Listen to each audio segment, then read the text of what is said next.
Well, police in Charlottesville are under heavy fire after critics say they failed to stop the violence from escalating this past Saturday.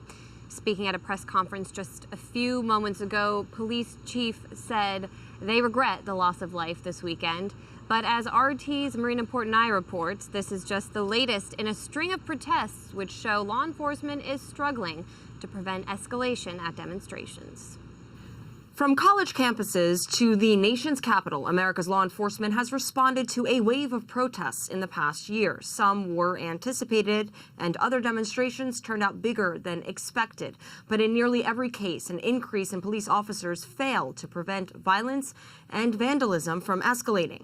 November 9th, 2016, one day after the presidential election, an estimated 7,000 people flooded the streets of Oakland to express outrage and indignation over Donald Trump's victory. Police were unable to prevent fires from erupting and storefront windows from being smashed in. Fireworks, tear gas, and flashbangs were reportedly set off in the streets. Several businesses were vandalized and looted. At least one police officer was injured.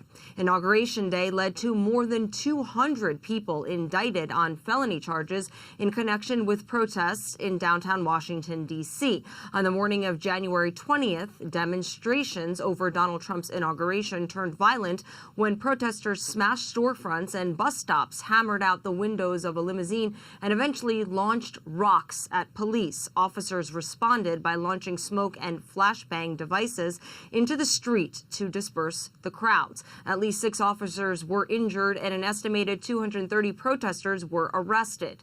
Meanwhile, the campus of UC Berkeley has turned into the site of brutal protests this year as a divided university repeatedly clashed over free speech. In February, some 1,500 students took to the streets protesting a speech by a controversial blogger and Trump supporter known as Milo, who was invited to the university. Right-leaning activists attended the rally to counter protesters, and clashes quickly ensued. Fires were burning, property was damaged, fireworks and rocks were thrown among the crowd. The campus suffered a reported $100,000 in damages. In the months ahead, more clashes unfolded as students organized to block other controversial figures like Ann Coulter from speaking on campus.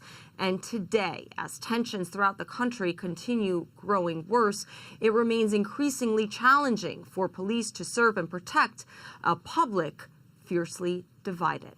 Marina Portnaya, RT.